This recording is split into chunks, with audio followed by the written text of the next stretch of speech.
هذا الحين مدحوينها الصومالية إمانية Somaliland وهرقيسة إمانية horta waa hadalhayn laakiin hadalhaynta waa madaxweynaha Soomaaliya Maxamed Cabdullaahi talaabo wanaagsan uu qaaday markuu yiri halgalin baan laakiin wuxuu ku jeeyay markuu yiri waan imanayaa Hargeysa oo siyaabo ku imanaya la isku diinay siyaabo ku imanaya xeerarka caalamiga ah curfiga dawliga ah aqliga saliimka ah midna ma qaadan karo midka dawladdiisii iyo dalkiisa oo ka madaxda yahay waxa soo dambiya aan garee ayaa dadku waxa u geysay waliba oranaya anigoo madaxweynaha gobolada soo siyaaranaya Soomaha waan imanaya maclu soo wada soo inta maaha oo taameen aqbalayna maya Somalia's civil war began here in the north in the mid-80s, in which the people rose up against the military regime of General Siad Barre. It was a vicious conflict in which the government was at war with its own people. Tens of thousands died and hundreds of thousands were displaced, until eventually the control of this part of Somalia by Siad Barre's military regime collapsed. And it was at that point that this region declared independence from the rest of Somalia.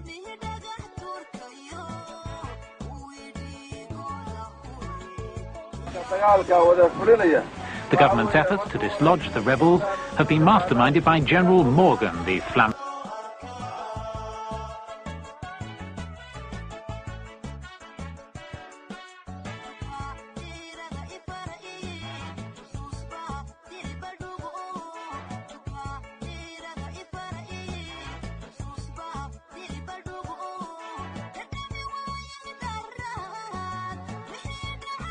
Dictators and international aid being used to kill our people. That's the only experience we have.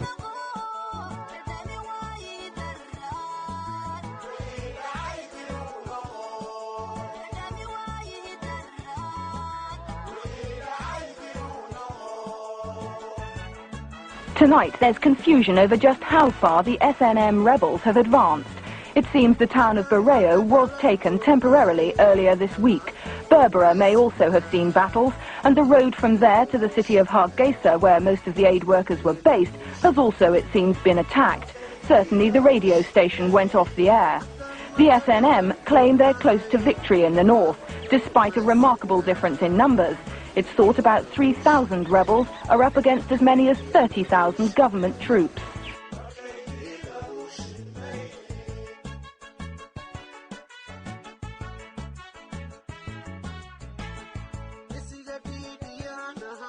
Captured government military equipment helped the SNM sustain their offensive. For quite some time, the rural areas have been under our control, but during the recent offensive, we have taken over most of the urban centers. Hargeisa now is in our hands, which is the second capital of the country, and which is the main town in the northern region. And the second one to that, which is Burao, again a regional capital, and a very, very important and strategic area, and many other district capitals and towns and villages, and all these things are in our hands at the moment.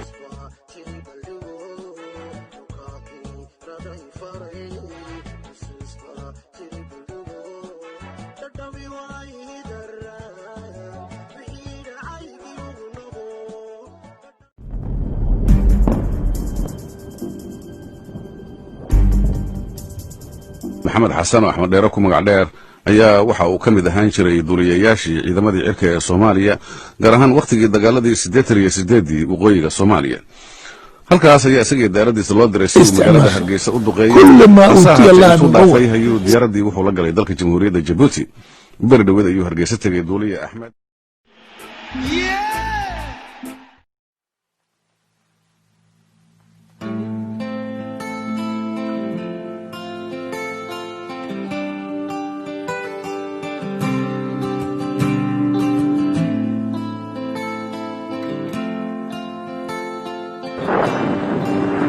The government used aircraft as well as artillery against the rebels in Hargeisa. The pictures from the rebel side show the consequences of the fighting. An American aid official who just visited Hargeisa, one of very few foreigners to do so since the evacuation, says a quarter of the town lies in ruins and many more buildings are badly damaged. halkan waxaan aad iyo aad uga hambaleynayaa ninka ugu qaalisan ummadda Somaliland ninka ugu qaalisan ayaan halkan aad iyo aad uga hambaleynayaa waa ninkaanu jeclaan lahayn haddaan ummadda reer Somaliland nahay inaanu aragnay isagoo madaxweynaha Soomaaliya waa ninkaanu jeclaan lahayn soo ninkaasi waa aqoonsaday Somaliland waa ninkii quuri waayay gantaaladii loo soo dhiibay inuu shacbigiisa ku laayo ninkii uu quuri waayay way waxaanu ilaahay uga baryaynaa inuu ilaahay jannooyinkiisa ka waraabiyo waa ninkaanu ugu jecelahay ummadda Soomaaliyeed dhammaanteed waxaanu leenahay noolow waa ninkii gantaalada ku taadiyay bannaanka ee markii dambana badda ku taadiyay ee Djibouti ka tegay kuwa maanta xamar jooga ee doqontii Muuse shaday sheegay 13 indhood Somaliland ku soogaya war ninkaas ay ka sharaf badan dad wax garanaysan walaalihiin aqoonsada waa kuwii caalanka Soomaaliyeed ugu horkeenay ka Somaliland keenay caalanka tawxiid kala aqoonsada aad iyo aad baan uga hambalyeynaa waa rijaal Soomaali